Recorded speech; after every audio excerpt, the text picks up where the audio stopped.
ਬਿਸਮਿਲ੍ਲਾਹਿਰਰਹਿਮਾਨਿਰਰਹੀਮ। अस्सलामु अलैकुम जी आया ਨੂੰ ਰੈਕਸ ਕਿਚਨ ਵਿੱਚ ਸਾਰੇ ਦੋਸਤਾਂ ਨੂੰ ਖੁਸ਼ ਆਮਦੀਦ। ਅੱਜ ਅਸੀਂ ਚਾय ਬਣਾ ਰਹੇ ਹਾਂ। ਕੜਕ ਚਾय ਬਣਾਵਾਂਗੇ, ਦੁੱਧ ਪੱਤੀ ਨਹੀਂ ਬਣਾਵਾਂਗੇ। ਯਾਨੀ ਅਸੀਂ ਚਾय ਦੀ ਅਸਲ ਰੈਸਪੀ ਅੱਜ ਰੈਕਸ ਕਿਚਨ ਵਿੱਚ ਬਣਾ ਰਹੇ ਹਾਂ। ਮੈਂ ਜਿਹੜੀ ਰੈਸਪੀ ਤੁਹਾਡੇ ਨਾਲ ਸ਼ੇਅਰ ਕਰ ਰਿਹਾ, ਇਨਸ਼ਾਅੱਲਾ ਤੁਸੀਂ ਇਹਦੇ دیਵਾਨੇ ਹੋ ਜਾਓਗੇ। ਇੱਕ ਕਿਸਮ ਦਾ ਚਾਹ ਦਾ ਤੁਹਾਨੂੰ ਨਸ਼ਾ ਹੋ ਜਾਏਗਾ।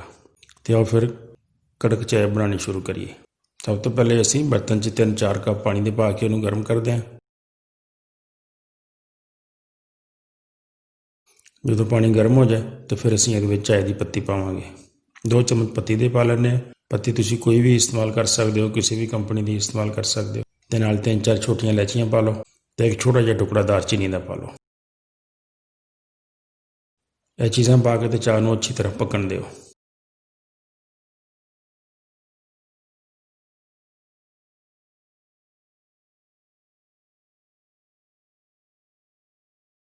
ਪੱਕਣ ਦੇ ਦੌਰਾਨ ਅਸੀਂ ਚਾਹ ਦੇ ਕਾਵੇ ਨੂੰ ਅੱਛੀ ਤਰ੍ਹਾਂ ਫੈਂਟਦੇ ਰਹਿਣਾ। ਇਸ ਤਰ੍ਹਾਂ ਫੈਂਟਣ ਦੇ ਨਾਲ ਚਾਹ ਦਾ ਜ਼ਾਇਕਾ ਬਹੁਤ ਅੱਛਾ ਬਣਦਾ ਹੈ।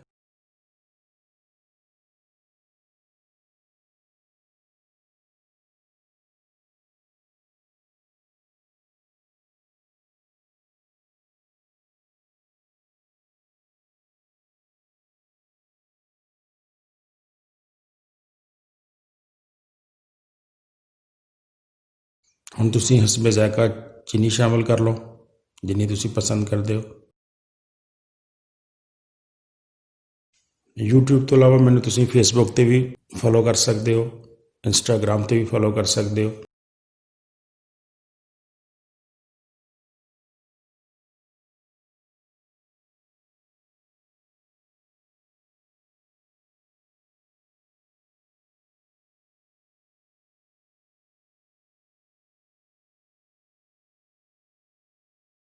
ਹੁਣ ਅਸੀਂ ਇਹਦੇ 'ਚ ਦੁੱਧ ਪਾਉਣਾ ਹੈ।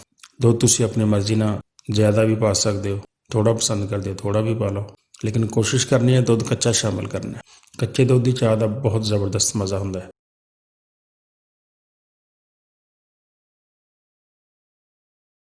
ਦੁੱਧ ਪਾ ਕੇ ਅਤੇ ਇਸੇ ਤਰ੍ਹਾਂ ਹੀ ਇਹਨੂੰ ਅਸੀਂ 4-5 ਮਿੰਟ ਅੱਛੀ ਤਰ੍ਹਾਂ ਪਕਾਉਣਾ ਹੈ। ਅਤੇ ਚਾਹ ਨੂੰ ਪੱਕਣ ਦੇ ਦੌਰਾਨ ਫੈਂਟਣਾ ਬਹੁਤ ਜ਼ਰੂਰੀ ਹੈ। ਇਸੇ ਤਰ੍ਹਾਂ ਚਾਹ ਨੂੰ ਤੁਸੀਂ ਫੈਂਟਦੇ ਰਹੋ। ਫੈਂਟਣ ਦੇ ਨਾਲ ਚਾय ਦੇ ਵਿੱਚ ਆਕਸੀਜਨ ਸ਼ਾਮਿਲ ਹੁੰਦੀ ਹੈ ਅਤੇ ਆਕਸੀਜਨ ਦੇ ਨਾਲ ਬਹੁਤ ਜ਼ਬਰਦਸਤ ਜ਼ਾਇਕਾ ਬਣਦਾ ਹੈ।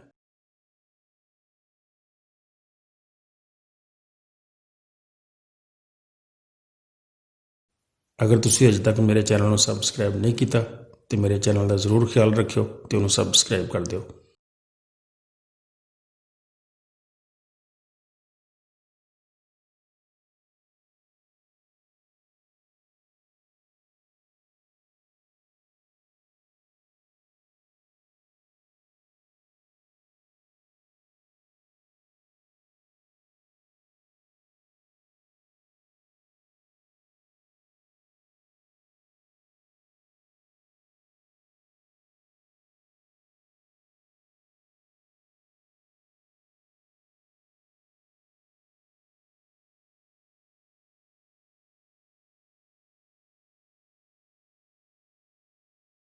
ਚਾਹ ਸਾਡੀ ਮਾਸ਼ਾਅੱਲਾ ਜ਼ਬਰਦਸਤ ਤਿਆਰ ਹੋ ਗਈ ਹੈ।